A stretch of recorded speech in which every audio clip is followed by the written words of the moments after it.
வணக்கம். நம்ம சேனலுக்கு தொடர்ந்து ஆதரவளித்துக் கொண்டிருக்கும் நல்ல உள்ளங்களுக்கு நன்றி. தொடர்ச்சியாக ஆதரவு கொடுங்க.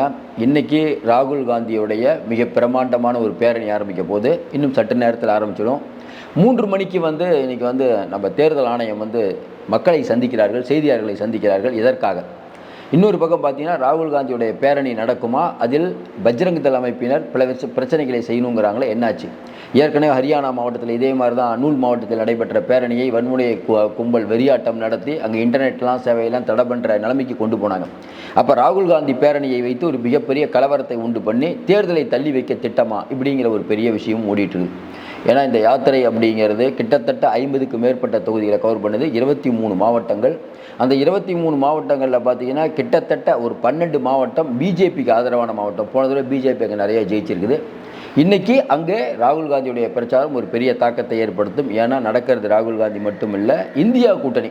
அதுதான் ராகுல் காந்திக்கு ஒரு பெரிய விஷயம். ஏன்னா முதல்ல காங்கிரஸ் மட்டும்தான் பேரணி போகும், இன்றைக்கி இப்போ அப்படி இல்லை. ஏன்னா தேஜஸ்வி யாதவுக்கும் வயிற்று வலி, ஏன்னா அவருக்கும் பிரச்சனை, வரக்கூடிய தேர்தலில் அவர் ஜெயிக்கணும். மம்தா பானர்ஜிக்கும் பிரச்சனை. அதனால் இன்றைக்கி இருக்கக்கூடிய சூழ்நிலை ஒட்டு மொத்தமாக இந்தியா கூட்டணி வலிமையாக இருக்கிறது. இதையெல்லாம் தாண்டி தேர்தல் ஆணையம் திடீர்னு ஒரு அறிக்கை நேற்று விட்டாங்க பாருங்கள். அதான் பெரிய அறிக்கை. என்ன சொல்கிறாங்க?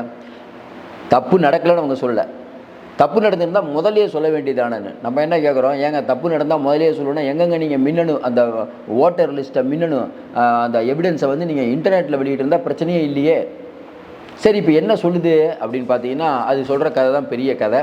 ஏன்னா அவங்க நல்லா ஒரு முடிவு பண்ணிட்டாங்க. செவ்வாய்க்கிழமை அந்த பட்டியல் அப்படிங்கிறது இன்றைக்கி இணையதளத்தில் வெளியிடணும்.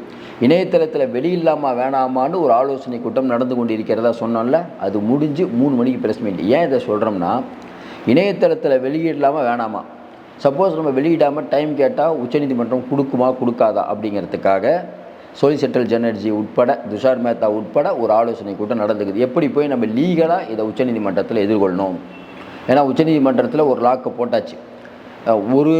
ஒரு நபர் பேசிகிட்டு இருந்தார், அது ஏஐ தொழில்நுட்பத்துடன் தயாரிக்கப்பட்ட வீடியோ ராகுல் காந்தி அன்றைக்கி போட்டார்ல அப்படின்னு தேர்தல் ஆணையம் சொல்லுது. அது ஏஐயோ பிஐயோ என்னமோ இருக்கட்டும், உண்மை இருக்கா இல்லையா, அவ்வளோதான். இன்றைக்கி இந்திய மக்கள் மட்டுமல்ல, எல்லா அரசியல் கட்சி தலைவரும் எல்லாரும் பேச ஆரம்பிச்சிட்டாங்க. இது இவ்வளவு பெரிய பூதாகரமான பிரச்சனையாகும்னு நினச்சி முதல்ல பிஜேபியோ தேர்தல் ஆணையமோ நினைக்கல. இப்போ ஆன உடனே இதை என்ன பண்ணுறதுன்னு தெரியாமல் முடிக்கிறாங்க. தேர்தல் ஆணையம் நேற்று வெளியிட்ட ஒரு 10 விஷயம் சொல்கிறாங்க. அதை பற்றி முதல்ல நம்ம படிச்சுட்டு பேசிடுவோம். இது என்னென்னா, தேர்தல் ஆணையம் நாங்கள் நடுநிலைமையாக நடந்துக்கிறோம்னு சொல்லிட்டு ஒரு 10 விஷயம் சொல்லியிருக்காங்க. சனிக்கிழமை எது லீவ் நாள், கவர்மெண்ட் ஹாலிடே, கிருஷ்ண ஜெயந்தியில் இவங்க இந்த அறிக்கை விடுறாங்கன்னா எந்த அளவுக்கு பதட்டமாக இருக்காங்கன்னு தெரிஞ்சுக்கோ. இன்றைக்கி ஞாயிற்றுக்கிழமை, இன்றைக்கி ப்ரெஸ் மீட் வைக்கிறாங்கன்னா இதான் தேர்தல் ஆணையம். சம்பந்தப்பட்ட துணைப்பிரிவு நீதிபதிகள் மற்றும் தேர்தல் பதிவு அதிகாரிகள் மூலம் வாக்காளர் பட்டியல்கள் தயாரிக்கப்படுகிறது. இது தேர்தல் பதிவு அதிகாரிகள், துணைப்பிரிவு நீதிபதிகள், எஸ்டிஓக்கள், அப்புறம் இஆர்ஓக்கள், 90,000க்கு மேற்பட்ட வாக்குச்சாவடி நிலைய அதிகாரிகள், பிஎல்ஓக்கள் தீவிரமாக இந்த பணியில் ஈடுபட்டு கொண்டிருக்கிறார்கள். ஆமாம், அவங்க தீவிரத்தை தான் நாங்கள் பார்த்தோமே.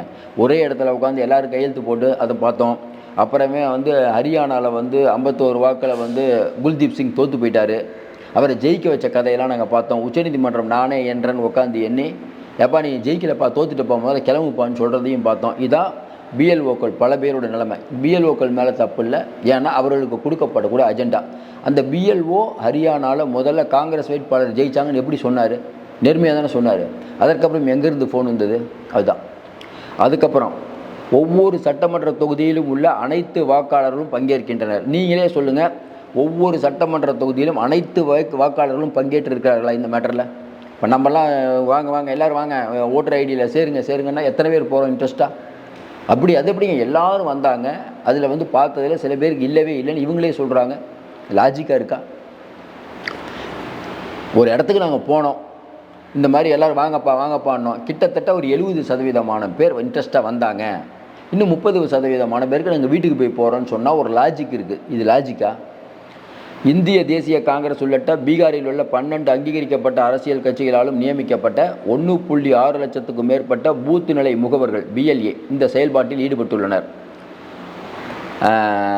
இன்றைக்கி வாக்காளர் அதிகார யாத்திரை, அதாவது வாக்காளர் அதிகார யாத்திரை அப்படிங்கிறது இன்றைக்கி ராகுல் காந்தி இன்றைக்கி இன்னும் சற்று நேரத்தில் தொடங்கக்கூடிய இந்த யாத்திரை. இப்போ தேர்தல் ஆணையம் இவ்வளோ விஷயத்தில் ஒன்று சொல்லுது.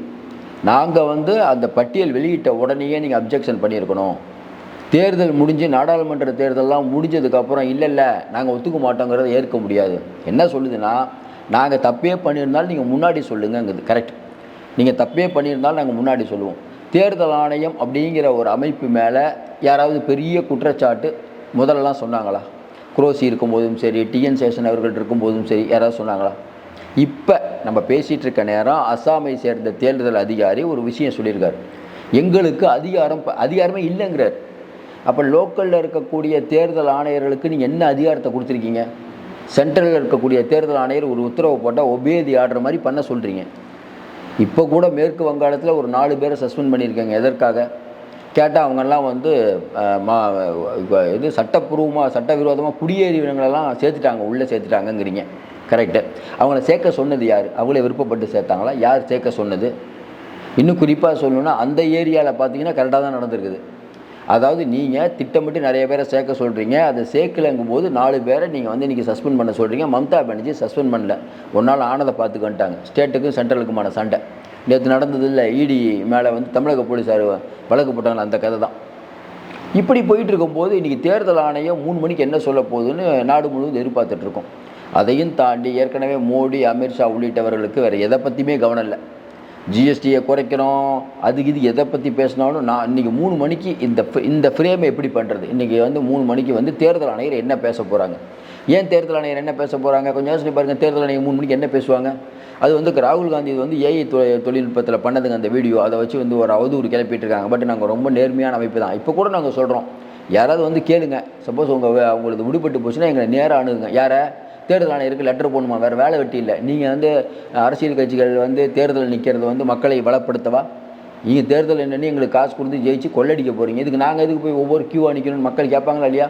சார், ரேஷனுக்கு பொருளுக்கு நிற்கிறதுக்கு ரைட்டு, வாக்காளர் வந்து ஒவ்வொரு வாக்கும் நம்மளுடைய உரிமை, எல்லாம் ரைட்டு, உரிமை கிரிமை எல்லாம் ஓகே. அந்த உரிமையை ஒழுங்காக போய் சேருதா? ஓட்டு போட்டால் நம்ம யாருக்கு ஓட்டு போடுறோமோ அவங்க ஜெயிக்கிறாங்களா? இல்லை அவங்களுக்கு தான் போய் சேருதா? மக்கள்கிட்ட சந்தேகம் இருக்குது. ஏன்? மிஷினை நம்பல மக்கள், அவ்வளோதான். அந்த மிஷினை மாற்ற மாட்டாங்க. இதுதான், அதாவது மக்களுக்காக தான் அரசாங்கத்துக்காக மக்களா? கொஞ்சம் கேட்டால் சட்டப்படிங்க சார். சட்டம் கூட மக்களுடைய எண்ணங்களுக்கு ஏற்ப தான் இருக்க முடியும். ஒரு காலத்தில் ஒரு சட்டம் இருக்கலாம், ஒரு காலத்தில் உடன்கட்டையெல்லாம் ஓகே. இன்றைக்கி எது பண்ண முடியுமா? ஒரு காலத்தில் பெண்கள் வேலைக்கு போக மாட்டாங்க. இன்றைக்கி என்ன நிலைமை? மாற்றம் ஒன்றே மாறாதது, மாறிக்கொண்டே இருக்க வேண்டும்.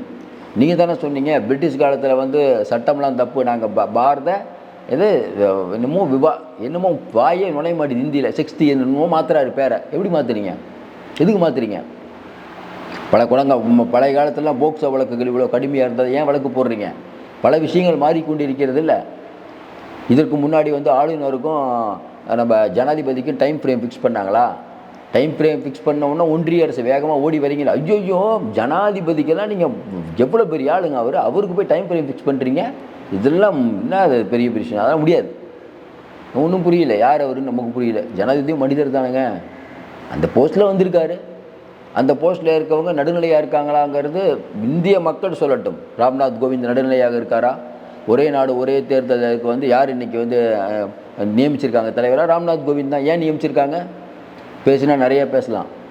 சந்திரசூட் அவர்கள் வந்து பாபர் மசூதி இடித்தது வந்து நான் வந்து இடிக்கிறதுக்கு முன்னாடி, தீர்ப்பு கொடுக்கறதுக்கு முன்னாடி நான் வந்து கடவுள்கிட்ட போய் கேட்டேன். எந்த கடவுள்கிட்ட கேட்டாருன்னு தெரில.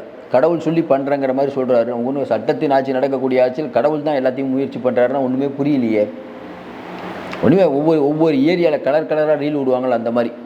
இப்போ பீகாரில் என்ன ஆகுது? சீதா கோயிலை கட்டணும். சீதா கோயிலில் 900 கோடியில் கட்டுறோம், ஜெயிக்கிறோம். இதான் வந்து பிஜேபியோட இதுதான். ஒரு பக்கம் ராமர் கோயில், அங்கே இந்த பக்கம் சீதா கோயில், இந்த பக்கம் முருகன் மாநாடு போட்டு பார்த்தாங்க, ஒன்றும் எஃபெக்ட் இல்லை. அடுத்து ஏதாவது மாநாடு போடுறதுக்கான காவடி மாநாடு போடுவாங்க. ஏதோ ஒரு மாநாடு போட வேண்டியதானே, அது ஏதோ பண்ணிகிட்டு இருப்பாங்க. அப்போ இன்றைக்கி வந்து தேர்தல் ஆணையம் அப்படிங்கிறது பிரச்சனை ஆயிடுச்சு. அப்படிங்கும்போது இவர்கள் செவ்வாய்க்கிழமை இந்த பட்டியலை வெளியிடுவாங்களா அப்படிங்கிறது ஒரு பெரிய சந்தேகம் இருக்கிறது. அரசியல் புரட்சியில் கேட்கும்போது வெளியிட்டுருவாங்கங்க, தப்பு இருந்தாலும் பரவாயில்ல வெளியிட்டுருவாங்க. ஏன்னா இதெல்லாம் உச்சநீதிமன்றம் பார்த்துட்ருக்குங்கிறது தெரியும். இப்போ வக்கீல் எதுக்கு போகிறாரு? துஷார் மேத்தா எதுக்கு போகிறாரு? ராஜு எதுக்கு போகிறாரு? இல்லைங்க, பிரச்சனை ஆகிடுச்சு. நீங்கள் இதுக்கு மேலே, ஏன்னா இது வந்து என்னென்னா சீஃப் ஜஸ்டிஸுடைய அமர்வுக்கு அடுத்த அமர்வு சூரியகாந்த் அவர்களுடைய அமர்வில் வருது. ஏற்கனவே சூரியகாந்த் அவர்கள் வெளுத்துட்டு இருக்கார். அடுத்து கவாய் போனவொன்னு அவர் தான் உச்சநீதிமன்ற தலைமை நீதிபதியாக வர்றார். அவர் தலைமையில் அமர்வில் வந்து நீங்கள் வந்து ஏற்கனவே அவங்க மேலே கொஞ்சம் நம்ம மேலே சந்தேகம்லாம் வந்துருச்சு. சந்திரசூட் அவர்கள் இருக்கும்போது வேறு, இப்போ வேறு. அவர்கள் ரொம்ப தெளிவாக வந்து எல்லாத்தையும் வெளியிடுங்கன்ட்டாங்க. வெளியிடுங்கன்னு கேட்க மாட்டாங்க. நாங்கள் ஒரு இண்டிபெண்டன்ட் நம்ம இப்போ யாருக்கும் வெளியிட மாட்டோம், நாங்கள் வெளியிடுப்பான்னு சொல்லிட்டாங்க. வெளியிட இன்னுமே இதுக்கு மேலே நம்ம டைம் கேட்டோம்னா அதெல்லாம் முடியாது. வெளியிட்டே ஆகணும்னா அசிங்கமாக போயிடும். வெளியிட்டுருங்க. தப்பு நடந்தது அப்படின்னு யாராவது சொன்னால் ஆமாங்க கொஞ்சம் தப்புலாம் நடந்தது திருத்திக்கிறோம், முடிஞ்சு போச்சு. திட்டு வாங்குறது நமக்கு என்ன புதுசா? அதெல்லாம் பிரச்சனையே இல்லை, பார்த்துக்கலாம் சார். தவறுகளை அதாவது நம்ம தவறு செஞ்சுட்டா அதை ஏற்றுக்கிறதுக்கு ஒரு மனசு வேணுங்கிற மாதிரி அது ஒரு டைலாக் விடுவாங்க. பிஜேபி என்ன சொல்லும்? சார் எலக்ட்ரானிக் குட்ஸு வந்து தப்பு நடக்கும், நம்மளே சொல்லுவோம்ல. எலக்ட்ரானிக் குட்ஸ் வாங்கும்போது என்ன சொல்லுவோம்? இந்த பொருள்கள் வந்து கேரண்டி இல்லைங்க சொல்லுவோமா இல்லையா? எலக்ட்ரானிக் பொருட்ஸ்லாம் கேரண்டி இல்லைங்க, ரைட்டு. அதே மாதிரி ஆகி போச்சு, விடுங்க, திருத்திக்கிறோம், முடிஞ்சு போச்சு. கடந்த கால தவறுகளிலிருந்து நாங்கள் பாடம் கற்றுக்கொண்டு விட்டோம். ஒரே வார்த்தையில் முடிச்சுட்டு போயிட்டே இருப்பார். என்ன பேசுவீங்க? ஒன்றுமே பேச முடியாது. அதனால் இன்றைக்கி தேர்தல் ஆணையம், ஏற்கனவே தேர்தல் ஆணையம் கொஞ்சம் இறங்கி தான் வர மாதிரி தான் தெரியுது. கொஞ்சம் பின்னடைவை தொடர்ந்து பின்னடைவை சந்திக்கிறாங்க. இது ஒரு பக்கம். இன்னொன்று, ராகுல் காந்தியோட இன்னைக்கு பேரணி எல்லாரும் எதிர்பார்த்துட்டு இருந்த மாதிரி ராகுல் காந்தியுடைய பேரணி. ராகுல் காந்திக்கு ஒவ்வொரு இடத்துல ஒவ்வொரு லக்கு இருக்கும் பாருங்க. அந்த மாதிரி ராகுல் காந்திக்கு இந்த இந்தியா கூட்டணிக்கு ஒரு லக்கு தான். ஏன்னா மொத்தமாக எல்லா கட்சியும் திரண்டு வராங்க. ஏன்னா அவங்க ஏரியாவில் அவங்களுக்கு ஆபத்து. இன்றைக்கி தொடங்குற அந்த பேரணிக்கு இவ்வளோ பெரிய எதிர்பார்ப்பு. கிட்டத்தட்ட பார்த்தீங்கன்னா பேரணி ஏதோ ஒன்று சொல்லி பேரணி நடத்தும்ல, வாக்காளர்களே உங்கள் வாக்கையே திருடுறாங்க, இதான் பேரணி. அப்போ ஜனங்க எப்படி யோசிப்பாங்க? மின்சார கட்டணம் உயர்வு, அந்த கட்டணம், லடுக்கி பகன் திட்டம், என்ன வேணால் நீங்கள் காசு கொடுங்க. எல்லாத்துக்கும் அல்டிமேட்டாக நம்ம ஓட்டு இருந்தால் தானே காசு கொடுப்பானுங்க. ஓட்டையே திருடிட்டானுங்க. அப்போ ராகுல் காந்தி சொல்கிற ரைட்டு, ஓட்டையே திருடுறானுங்க. ஐயோ அடுத்து பிஜேபி வரவே கூடாதுப்பா. இப்போ பிஜேபி வந்தால் என்ன சொல்லிட்டு இருக்காங்க ஊரில், பீகாரில் ரொம்ப ஏழை மக்கள், ஐயோ உங்கள் ஓட்டை அவங்களே போட்டுருவாங்களாம், இனிமேல் எலெக்ஷனே இருக்கலாம். எலெக்ஷனே இருக்காதா? ஆமாம்மா, பிஜேபி மோடி ஒரே நாடு ஒரே தேர்தலை கொண்டு வரான். இப்படி ஒரு பிரச்சனை போயிட்டு இருக்குது. பிஜேபி என்ன பண்ணும்? கடந்த காலங்களில் அவதூறுகளை பரப்பி ஆட்சியை பிடித்த பிஜேபிக்கு இன்றைக்கி சிக்கல். அப்போ வரக்கூடிய பீகார் தேர்தலில் இப்போ இன்றைக்கி ராகுல் காந்தி நடக்கிறது. அப்படி இன்னொன்று நடக்கும்போது அங்கே இருக்கக்கூடிய பிஜேபி தலைவர் சொல்கிறாரு, ராகுல் காந்தி நடைப்பயணம் வந்து மக்கள்கிட்ட வந்து ஒரு மோசமான விளைவை ஏற்படுத்தும், மக்கள்லாம் அவ்வளோ கடுங்கோவத்தில் இருக்காங்களாம். தேர்தல் ஆணையம் ஒரு நடுநிலையான அமைப்பு, அந்த இயக்கத்துக்கு எதிராக நீங்கள் போராட்டம் பண்ணுறீங்க அப்படின்னா பிஜேபி ஒரு நாட்டின் கவர்மெண்ட்டுக்கு எதிர்த்து போராட்டம் பண்ணுங்கள், ஒரு கட்சியை எதிர்த்து போராட்டம் பண்ணுங்கள். நடுநிலை அமைப்பான தேர்தல் ஆணையத்தை எதிர்த்து போராட்டம் பண்ணுறது ஜனநாயக விரோதம். அதனால் மக்கள் கொந்தளிச்சு போயிருக்காங்க, தொண்டர்கள்லாம் கொந்தளிச்சு போயிருக்காங்கன்னா என்ன அர்த்தம்னா, நாங்கள் அமைதியாக இல்லைப்பா, வாங்க ஏதாவது ஒன்று கலவரத்தை பண்ணுறதுக்கான வேலை. சொல்ல முடியாது. இவங்க பண்ணுற கோத்ரா விஷயத்தெல்லாம் பார்த்துருக்கோம். இந்த ஒரிசாவில் பாதிரியார் எரிச்சு கொண்ட கும்பல் பஜ்ரங் தள் கும்பல் தானே, எல்லாம் இவங்களோட துணை அமைப்பு தானேங்க. அப்போ இவங்க என்ன பண்ணுவாங்க? இங்கே தமிழ்நாட்டை கூட பார்த்தோம்ல, இந்து முன்னணி அவங்க கார் அவங்களே வந்து எரிச்சுக்கிட்டு போலீஸில் கம்ப்ளைண்ட் கொடுப்பாங்க. இந்த மாதிரியான உத்தமர்கள் இவங்கெல்லாம் என்ன பண்ணுவாங்க? ராகுல் காந்தி வரும்போது கல்லை விட்டு எறியறது. ஐயோ கலெக்டாக ஆகிடுச்சிங்க, நாட்டில் வந்து சட்டம் ஒழுங்கு சீர்கேடாகி போச்சு பாருங்கள். நல்லா இருந்த நாட்டை ராகுல் காந்தி வந்து சட்டம் ஒழுங்கு சீர்கேடாகி போச்சு, தொழிலெலாம் முடங்கி போச்சு, விவசாயிகள்லாம் பாருங்கள் ஒன்றுமே பண்ண முடியல, இன்டர்நெட்லாம் ஒர்க் ஆகலை. அப்படிங்கும்போது ராகுல் காந்தி மேலே கோபம் திரும்பும். இதை காரணம் காட்டி தேர்தலை கொஞ்சம் தள்ளி கிள்ளி வைக்கலாமா? சொல்ல முடியாது. ஜெயிக்கிறதுக்காக பிஜேபி எதையும் பண்ணும்.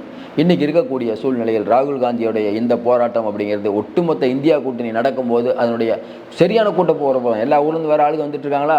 அதுவும் பார்த்திங்கன்னா பிஜேபிக்கு ஆதரவான 12 மாவட்டங்களில் போகிறார். அதனால் இந்த ஒரு பேரணி அப்படிங்கிறது இந்திய அரசியலில் எவ்வளோ பேரணி நடத்தியிருக்காங்க. அது வந்து பிஜேபி கவர்மெண்ட்டை எதிர்த்திருக்கோம்.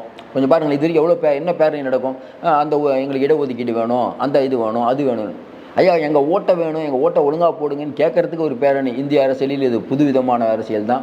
மறுபடியும் சொல்கிறோம், ராகுல் காந்தி எடுத்த முன்னேற்பாடு இன்றைக்கி இந்தியா ஆடிக்கொண்டு இருக்கிறது. இன்றைக்கி ஒரு தேர்தல் ஆணையத்துக்கு வேணால் இப்போ நடக்கிறது கிட்டத்தட்ட செப்டம்பர் வரைக்கும் நடக்கிறாரு. அதனால் இது ஒரு பீகாரில் ஒரு பெரிய எழுச்சியை உண்டாக்கும். நீங்கள் கேட்கலாம், என்னங்க பிஜேபி எதை கேட்டு நீங்கள் நடைபயணம் போவீங்க சொல்லுங்கள்? இந்த நடைப்பயணம் யாரும் எதிர்பார்க்காத நடைப்பயணம்.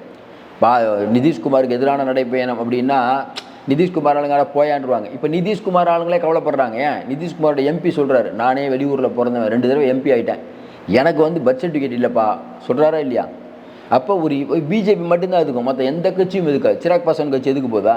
ஓட்டை திருடுறாங்கயா அப்படின்னா சிராக் பாஸ்வான் இதற்கு அமைதியாக தான் இருக்கார், என்ன பேசுவார்?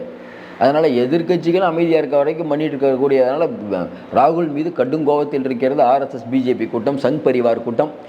அதாவது இன்றைக்கி சங்கிகளை எதிர்க்கிறதுக்கு இந்தியாவில் ஒருத்தர் வேணும். அந்த வகையில் நம்ம ராகுல் காந்தியை பாராட்ட வேண்டும், அவருடைய முயற்சிக்கு தோள் கொடுக்க வேண்டும். தமிழ்நாட்டில் கூட பார்த்திங்கன்னா இந்த பீகாரில் பண்ணுற மாதிரி இவங்க எங்கேயுமே பண்ண முடியாது. மற்றபடி இன்றைய போராட்டம் அப்படிங்கிறது இன்னும் சட்ட நேரத்தில் ஆரம்பிக்குது. அதோடைய அப்டேட்டு நம்ம கொடுக்குறோம். ஒரு விஷயந்தான், தேர்தல் ஆணையம் அம்பலப்பட்டு நிற்கிறதை தாண்டி பதறி கொண்டு இருக்கிறது, பயந்து கொண்டு இருக்கிறது. இது ஒரு பெரிய வெற்றி தான். ஏன்னா அவங்க என்ன பண்ணுறதுன்னு தெரியாமல் பண்ணுறாங்க. ஞாயிற்றுக்கிழமை 3 மணிக்கு வந்து என்ன இங்கே ப்ரெஸ் மீட் கொடுத்துருக்கீங்க? நீங்கள் அவ்வளோ நல்ல அமைப்பு, பயங்கரமான வேலை செய்யக்கூடிய அமைப்பாக நீங்கள் அப்படி பண்ணுறோம் இப்படி பண்ணுறோன்னு கதை விட்டு இவங்க என்ன பண்ணுறாங்க நமக்கு தெரியும்ல. என்னது, எல்லாரையும் சேர்த்து விடுங்க. யார் யார் இஸ்லாமியர்கள் அந்த ஓட்டெலாம் தூக்குப்பா. இஸ்லாமியர்கள் பெண்களாக கண்டிப்பாக அவங்க ஓட்டே போட மாட்டாங்கப்பா, தூக்குப்பா அவங்கள. ஆண்களுக்காவது பரவாயில்ல ஏதாவது பண்ணலாம், பெண்களை தூக்கு எல்லாத்தையும் தூக்கிடு. அப்புறம் அவங்க யாதவர்கள் அதில் கொஞ்சம் தூக்கு. பட்டியலின மக்கள் நமக்கு ஓட்டு போட மாட்டாங்க, படுது அவங்களையும் தூக்கிடு. ஆனால் பூமிகாரையும் பிராமணர்களையும் மட்டும் தூக்கக்கூடாது. அது என்ன அரசியல் தெரியல. அவங்க மட்டும் கரெக்டாக போய் பட்டியலில் பதிவு பண்ணுறாங்க, நமக்கு ஒன்றும் புரியல. ஜாதி எல்லா இடத்துலையும் வந்து விட்டது. பிஜேபி அம்பலப்பட்டு நிற்கிது. தொடர்ச்சியாக நிறைய அண்மை தகவல் தந்துட்டுருக்கோம். நீங்கள் பெரிய ஆதரவு தந்துட்டுருக்கீங்க. அந்த ஆதரவுக்கு மிக்க நன்றி. நான் பேசுகிறது எவ்வளோ நேரம் நீங்கள் பொறுமையாக கேட்கும்போது உங்களுடைய எல்லா விதமான கமெண்ட்டுகளையும் ஏற்றுக்கொள்ளக்கூடிய அவசியம் இருக்குது. தொடர்ந்து சப்ஸ்கிரைப் பண்ணி பார்த்து ஊக்கம் கொடுங்கள். மீண்டும் சந்திப்போம். நன்றி.